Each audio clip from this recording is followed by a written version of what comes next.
Tempering validated research with over 20 years of on-the-ground experience building engineering organizations, we're changing the way you think to change the way you lead. Welcome to the TTL Podcast.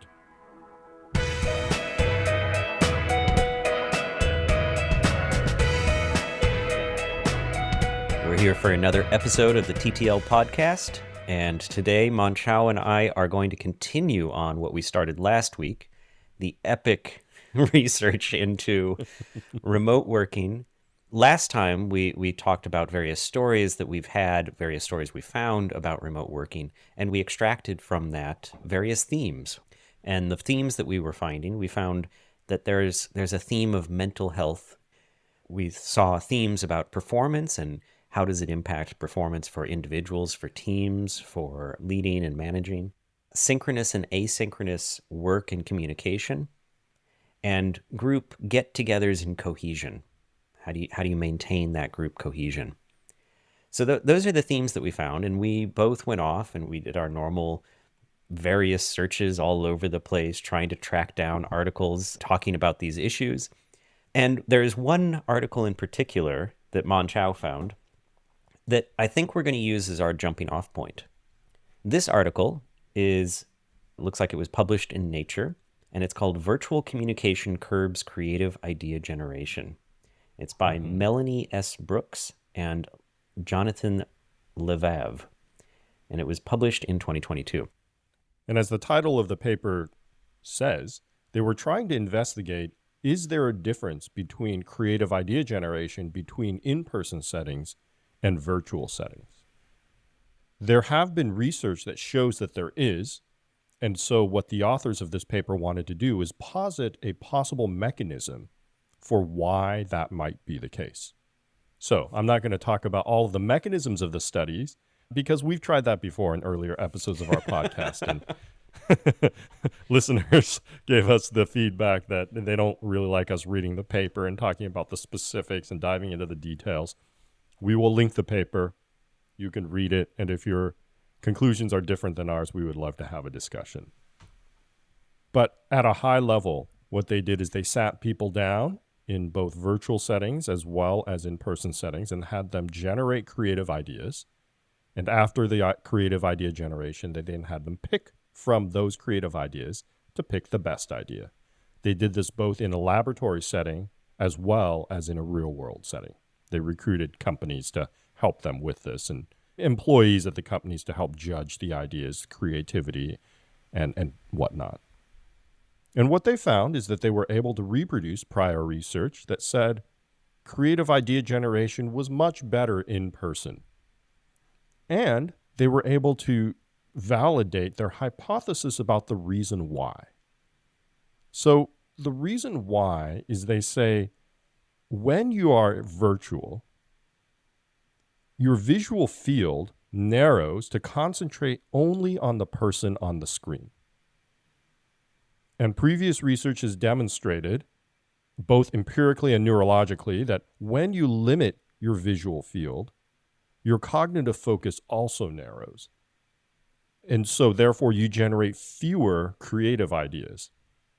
Now, on the second part of that, after you have a bunch of creative ideas, picking the best idea out of the bunch, they found that in the lab setting, it was generally neutral. There wasn't a better or a worse, depending on whether you were in person or virtual.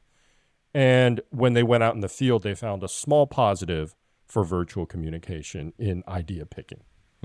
Interesting. So that's the summary of the research. I was looking through the paper, and a thing that I thought was really interesting is a difference that they found between in-person and remote in how the ideas were generated. They found that, if anything, in-person pairs generated progressively more disconnected ideas over time relative to virtual pairs.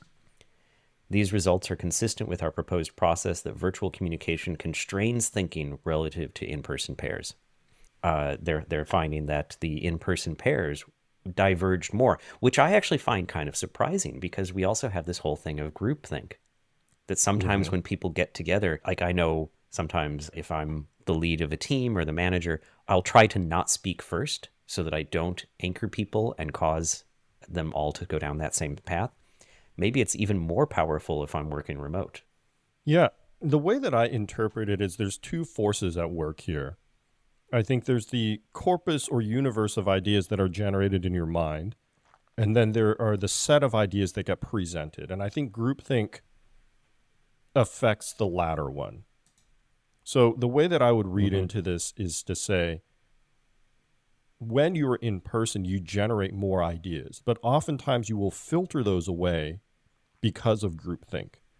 And that's where these tactics around, instead of having everyone state their idea, have everyone sit down and write their idea in a document for 5 minutes before sharing their ideas with the world, allows those ideas that you've generated in your head to make its way down on the physical media.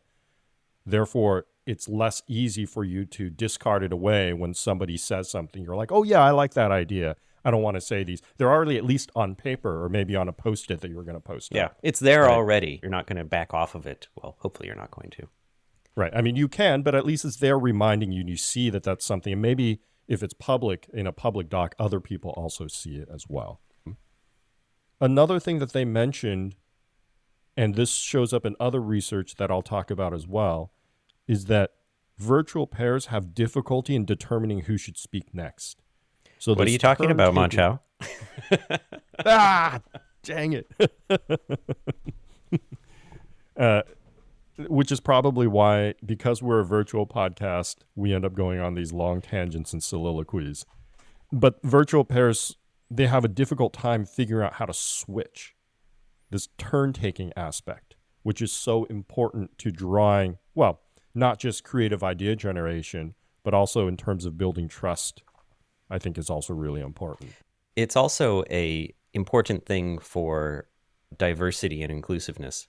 I did read a paper, I'm not going to reference it too much, but I will bring it up here, that was talking about things that you can do. This was a qualitative research, kind of like a surveying people and figuring out, okay, what kinds of issues, how have they coped? Specifically, people with autism and ADHD and other, I was going to say mental health, no, neurodivergent. Neurodivergent. Well, also mental health issues, but neurodivergent and mental health issues.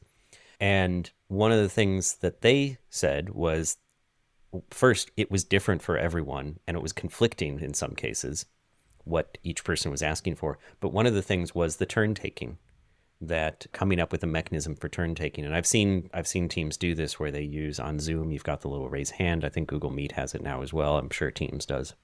And I think it does help. It does help the virtual team do that. And it's a thing that you can do in person. I would caution groups to not do it constantly because it can also reduce discussion. A lot of groups that I see doing it, it turns into point making and point scoring a lot of times because the back and forth becomes much more difficult to actually have a discussion. And I think you bring up a good point because in my experience, it's exactly the same. I would say it's pretty rare that that sort of mechanism leads to stronger discussions. And I think anecdotally, you can see when you're in a room with everybody, there's a flow of conversation. This gets back into maybe the visual cues or the body language cues, that sort of a thing that you learn as humans from a very early age how to tell when it's your turn or not your turn to speak. Have you ever gone to a dinner party where somebody was very terrible at that? Yes, I have. But I mean, speaking of the neurodivergent, that is an aspect of that, is the trouble or the inability to necessarily read some of those cues reliably. And so that is where the turn taking can be very beneficial. Right. And when you notice that, it's not just that, especially at the dinner party, it's not just that you're not getting the information that you need, because I'm hoping that your dinner parties aren't just Socratic discussions about remote work, right? What? But there's a ability to build trust and comfort level that happens when you can't interact with somebody in that way. And so when you're in person, it's very rarely this checkbox spreadsheet of, oh, who raised their hand first? And is it their turn to talk? Whereas in the virtual world, it's almost always that in a large group setting, isn't it? Yeah. Following on this theme and that idea of the difference between in-person and virtual and relationship building, because you mentioned relationship building. I found a paper that was a very useful summary of a lot of research. It was published in, I'm going to guess, about 2016. And they point out that one of the questions in the more interesting research really is how much, not complete remote and not complete in office, but what's the trade-off? What's the change that happens as you increase the amount of remoteness? Just a few quotes from it is, one is, telecommuting was not related to coworker relationship quality under low intensity telecommuting arrangements. So low intensity being you're doing it 1 or 2 times a week. But it had a negative effect under high intensity arrangements. Thus, the frequency at which an individual telecommutes appears to make a difference with regard to the impact of telecommuting on coworker relationships. So they're saying that their research was showing that the more you are remote, the more negative impact it has on relationships with your coworkers. A fascinating thing in it, though, was they also found that the more you work remotely, the more positive relationship you had with your supervisor. Now, I don't know if that was because you had less access, or your supervisor had less access to you, or because it was more one-to-one interaction that you might have with them. I don't know. That's what they found, was just that you had worse relationships with your coworkers and a better relationship with your supervisor. I think this starts to get a little bit into the mental health aspect bucket. We can jump into that, or we can continue a little bit more on the asynchronous versus synchronous work stuff. What do you think? Let's veer back onto synchronous and asynchronous work, because I think we have a few more things there, and then we can veer back onto the maybe group cohesion, mental health aspect, and see where it takes us. Another way to think about synchronous and asynchronous with regard to remote work is to think about the way that people work together. And there's this concept that researchers have as people work together, that there's conveyance and convergence. So conveyance is talking about information, bringing new information to light. And convergence is around taking that information and making meaning of it. Perhaps agreeing as a group what the meaning is, perhaps choosing something out of that noise to find the signal in that noise. That would be convergence. Along with that, researchers have brought up this concept of media and how high the synchronicity of the media is in helping with conveyance and convergence. So what the research says is that when you are trying to perform convergence, high synchronicity in your media is very important. Now, this is things like face-to-face. So video conferencing, for example, would be some of that. We can argue whether shared documents like Google Docs are that or not. There's some concepts that are, there's some concepts that are not. I think if you're editing at the same time, that's fairly synchronous, maybe. The other part that they say is when you're in the conveyance stage, then low synchronicity of media is okay. Just RTFM. I wrote a post, read it, Yeah. right? This is the information I'm giving you.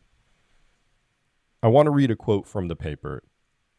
It says, high synchronicity can also provide individuals with the ability to receive immediate feedback, enabling the message sender to use communication patterns such as quote-unquote installments, which enable the sender to break up a message and seek the recipient's feedback after each installment is sent, or offer trial references to test the recipient's agreement and understanding. Yep. So this is where I would posit that shared docs would be a low synchronicity media. Yeah, I can see that. Because it's not something where, I mean, think about the way that you use shared docs. Rarely is it you add a comment and somebody reads it and immediately states something, right? You're always thinking, well, I'm adding a comment, so I'm not just going to add 3 lines to test what they use, the installment, and see what it is, and you don't and get feedback. And you don't then just wait. I think that's the key part of synchronous communication is you put out that installment and then you wait. It's just like synchronous code. You send the data on the network and then you wait on your read call. I like it. I mean, we are tactics for tech leadership, right?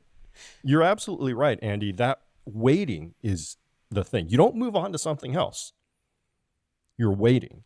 And the reason why you're waiting is you would need that feedback in order to get to your next piece of code Yeah. or your next point, because you don't know how that's going to, you don't know if that's right or wrong. You don't know if that's the right path, right? That's why they call it trial references to test the recipient's agreement. Yeah. Instead, when you're writing comments, you're writing, at least for me, and I'm sure everybody else, you're writing long blocks of comments. You're trying to lay out everything that could possibly be in your head about that one particular thing. And then you use words like, if you disagree, please let me know. Or, in my humble opinion, this is what I think, and long ass thing that I wrote, right? And even beyond shared docs, I would say that video face-to-face conferencing, because of the exact thing that we talked around turn taking, is also probably the highest synchronicity media we have available for remote work these days. Maybe VR will change that. I don't know. But I would say it's still relatively low, because even in video, turn taking means that this idea of installments or trial references are much more difficult than they are in real life. This idea of conveyance working well asynchronously, and what was it, convergence? Convergence. And convergence working well synchronously, I think fits well with a paper that I found. They were looking at what's the quality of the outcome for these agile development teams working under synchronous and asynchronous communication styles. And they, even though it was agile, and this is one of my peeves with it, they were like, oh, in this phase and in that phase of the development process. And I'm like, oh God, that's such a terrible understanding. But they talked about in release planning, asynchronous communication seemed to perform, if you kept synchronous communication levels the same, more asynchronous communication seemed to perform better. Mm-hmm. If you did that for sprint planning, more asynchronous communication made it worse. And I think a way of understanding this is that release planning is often conveyance of information. Someone else, from the perspective of the responders on this survey, someone else has come up with what is going to be in this release, and it just needs to be conveyed to them. They just need to get the understanding. V2.4 is going to contain this feature, this bug fix. We're going to put together this experiment and address this performance issue. The sprint planning, they have to converge on exactly what to do next. There's a negotiation going on. Can we do this? Can we do that? What have we learned since the last time that might affect what we're going to do next? All of that has to be converged right there. And so if you put asynchronous communication in that, you're going to have a much harder time converging. Mm-hmm. And I think, at least in my mind, I think it's important to note that synchronous versus asynchronous communication isn't a binary switch. I don't think you say, well, video conferencing is a synchronous communication mechanism while Google Docs are an asynchronous communication mechanism necessarily. I think the question is, on the synchronicity scale, how high or low or middle is your mechanism, is the media that you're using? Yeah. Right. And so we're not saying necessarily that sprint planning has to happen over face-to-face video chat necessarily, and that it cannot happen over Google Docs. But I think what we are saying, at least according to this research and based on our anecdotal evidence, is that it's probably best in video chat, and then it's second best in Google Docs, and it's probably third best in moving things on a Trello board, and probably fourth best in just email chains, right? Something like that. I found a paper, excellent one, that just kind of summarizes a lot of what was going on in around 2016 when we were already talking about telecommuting and remote working. And they were just summarizing a lot of the research that had been done and the findings and kind of where does that take us. And they referenced this one. It was by Conan and Koch. It was a case study of 5 teams. And what they found in that research was that face-to-face teams performed best, but were closely followed by virtual teams that had met face-to-face initially, but then worked remotely. Teams that worked completely remotely had the lowest performance. That fits with this idea of, well, that initial kind of setting up what do you need to do and then go off and do it, that sprint planning and then go and do it. that kind of fits with that. You need that convergence. It's not just a conveyance at the beginning, it's a convergence at the beginning.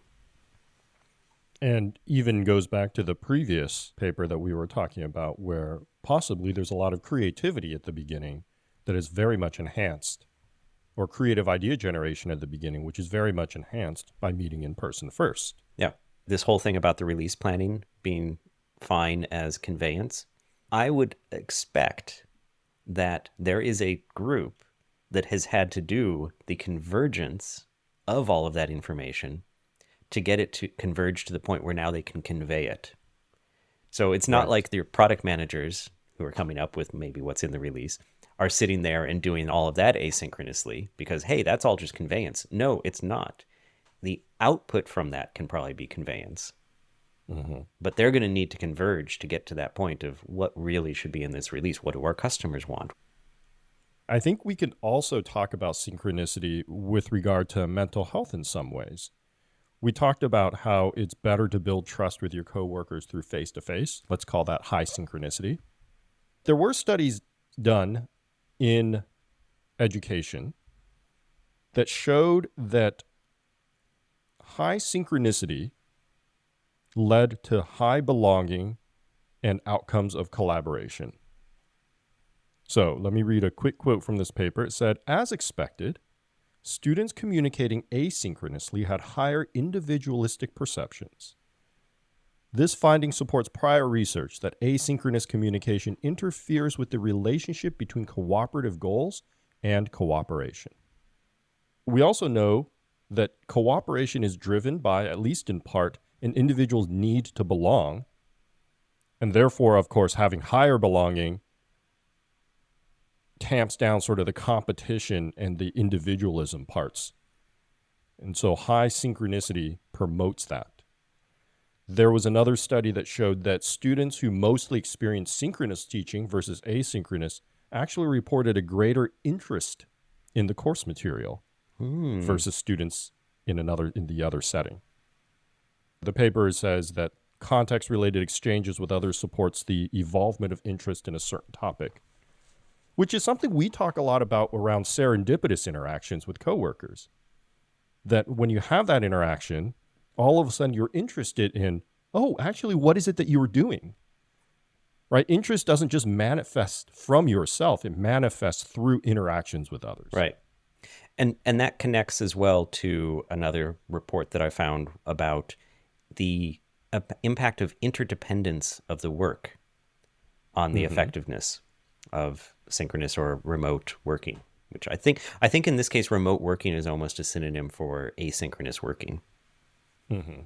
Well, I think we can say it's more asynchronous most often than in person, right? Even if you're on video call all the time. Yeah, and it said telecommuters who reported that their job tasks were more interdependent also reported lower productivity, and that telecommuters with higher task interdependence reported a smaller increase in job satisfaction relative to those with lower task interdependence. If your learning is about interdependence, that serendipity, that more synchronous communication and having that face-to-face physical interaction with others, you're going to have the lower learning outcomes, but also probably a lower happiness with your education as you do it. And this gets back into something we touched on last episode, this anecdote that we see as more and more people move to remote work. Things become more and more siloed and steered more towards task interdependence, to use the language of this paper. As you lean more into less task interdependence. To make the remote working work better. Right. People have higher feelings of satisfaction with remote work. So there's a tactic we can get into a little bit later around trade-offs too. Very interesting though. But maybe now is the right time as we think about task interdependence. You mentioned lower performance. Maybe it's time we touched on this sticky topic of performance and remote work. Yeah, I think we have to go there. I think we've already touched a little bit on how complicated it is, because it's not purely just, are you in office or are you remote? It's also, what kinds of tasks are you doing?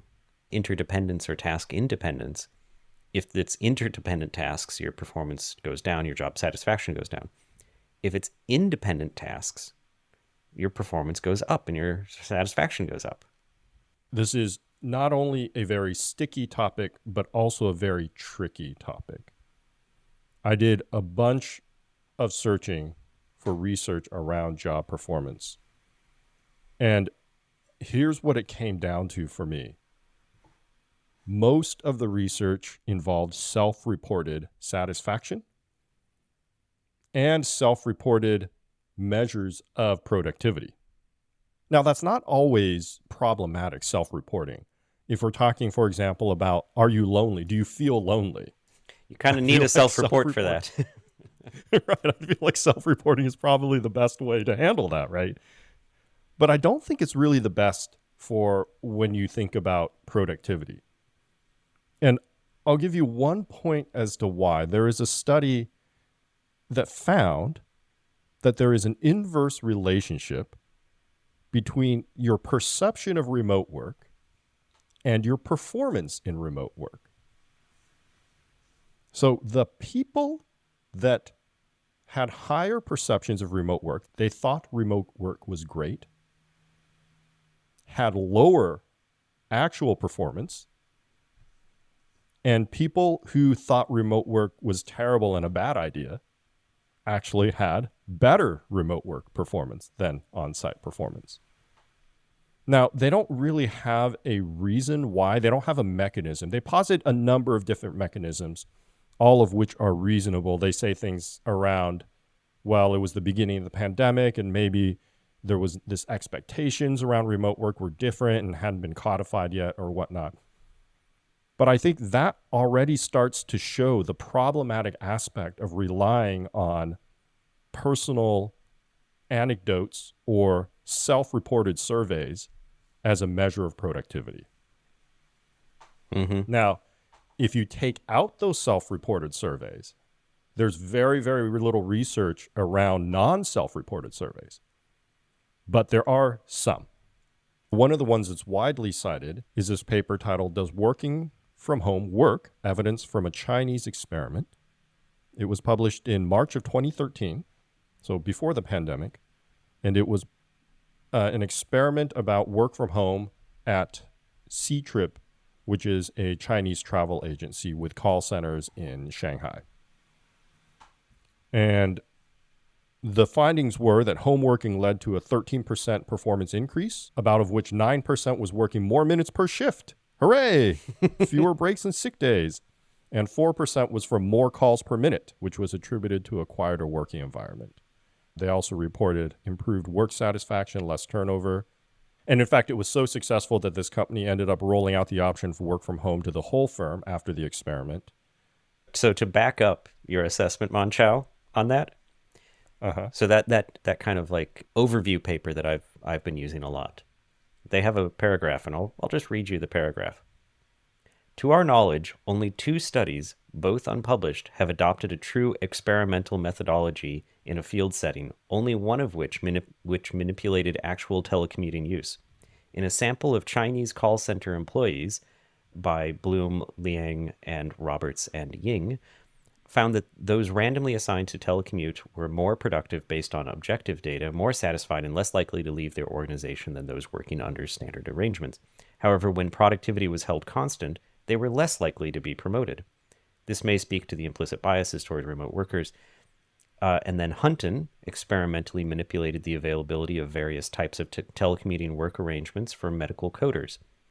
Those who were able to work in the home or satellite office and those who were able to work in any location were significantly more productive, skipping over some stuff, than those who worked in only the main office and those who were able to work from home or in the main office. Those working from home only performed significantly worse than all other groups.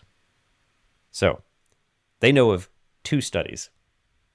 Mm-hmm. Both, and actually I think the interesting thing is, both are very independent tasks.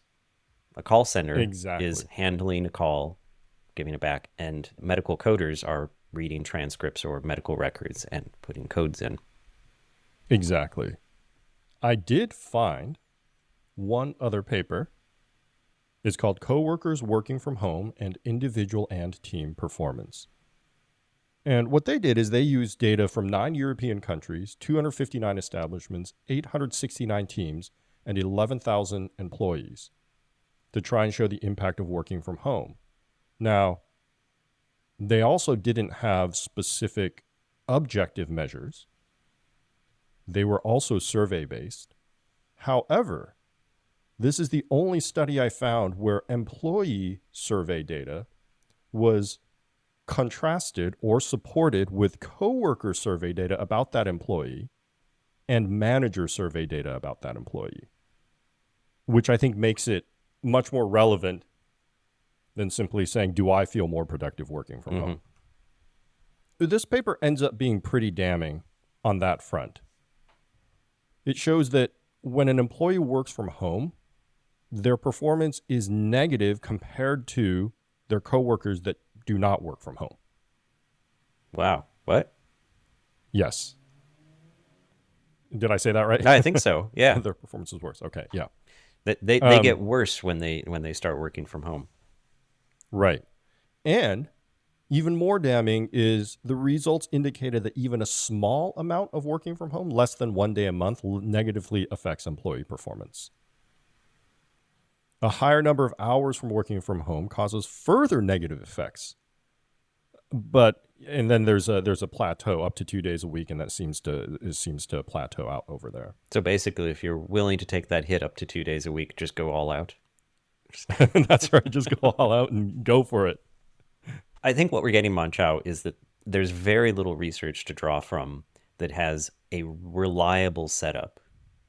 And I want to say how hard it is to get a reliable setup to test this idea of does working from home or does remote work impact productivity? Because taking another section from this article explaining all of this, the things that have been done so far cannot distinguish between correlation and causation.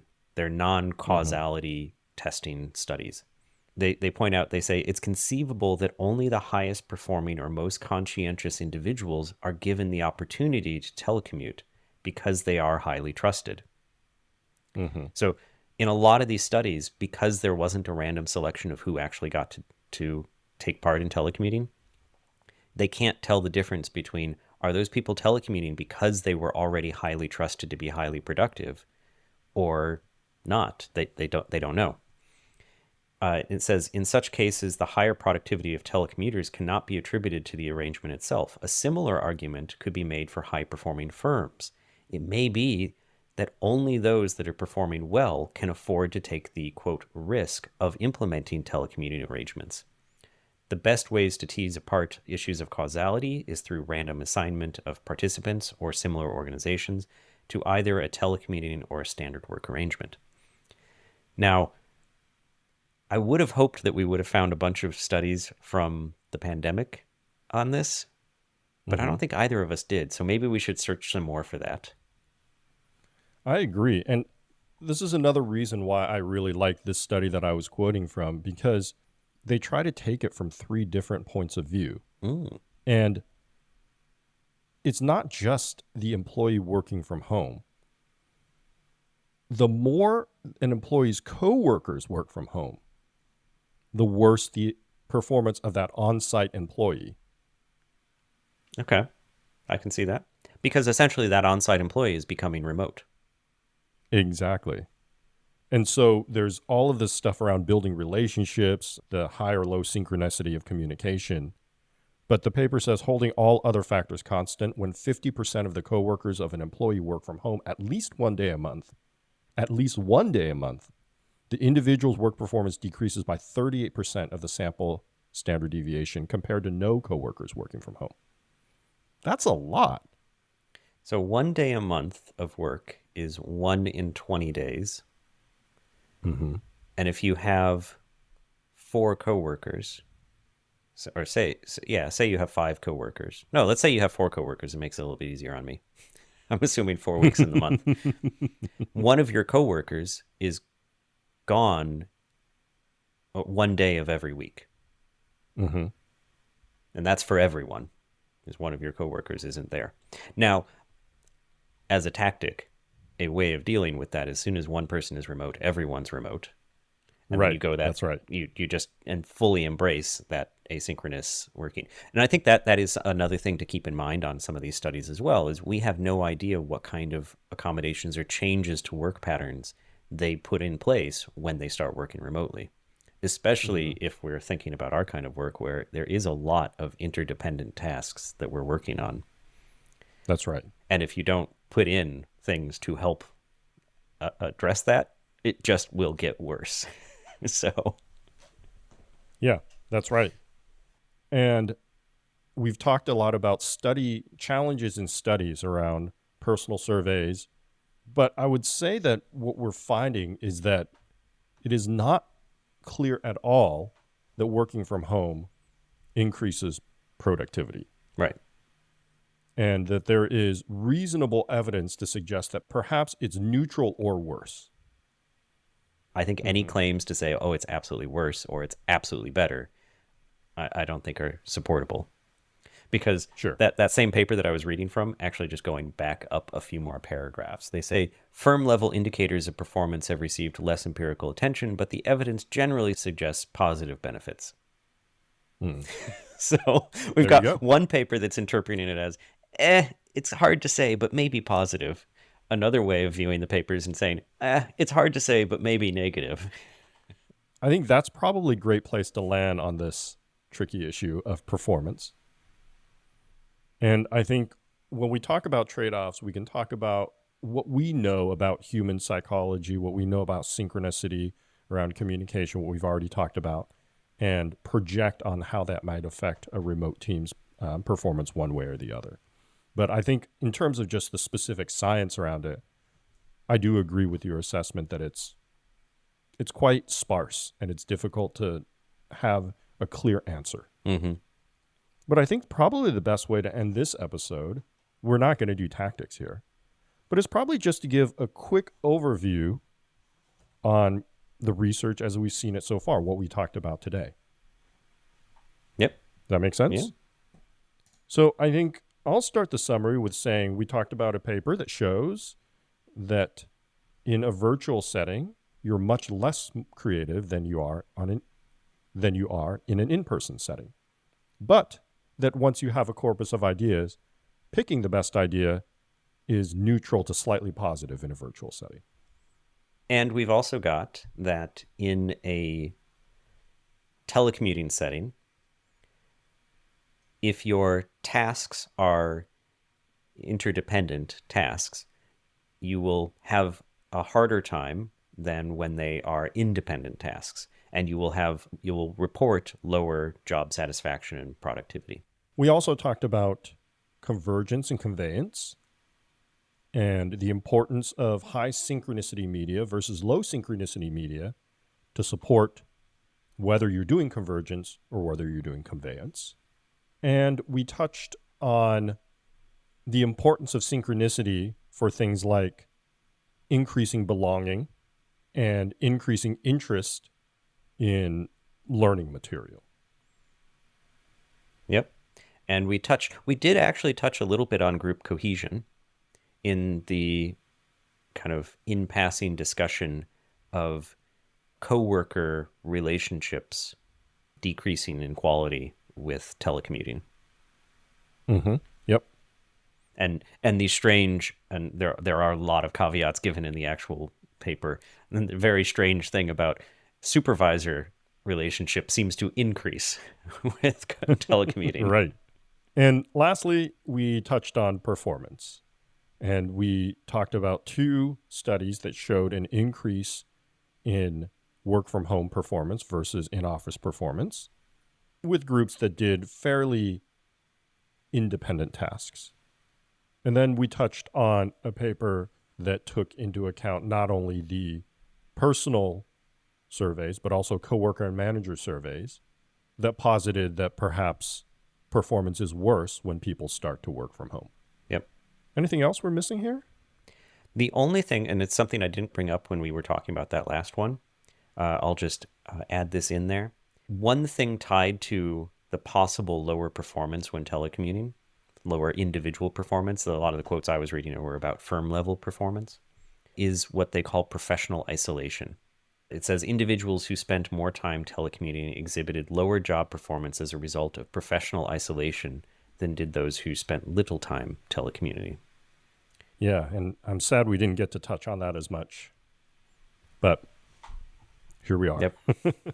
We have to end it at some point. Absolutely.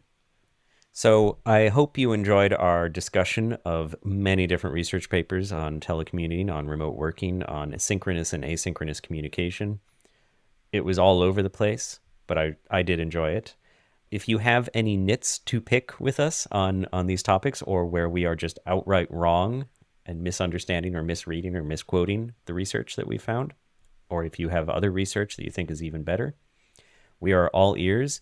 We're at hosts@theTTLpodcast.com. And until next time, we're going to try to wrap this up into some sort of tactics. Be kind and stay curious.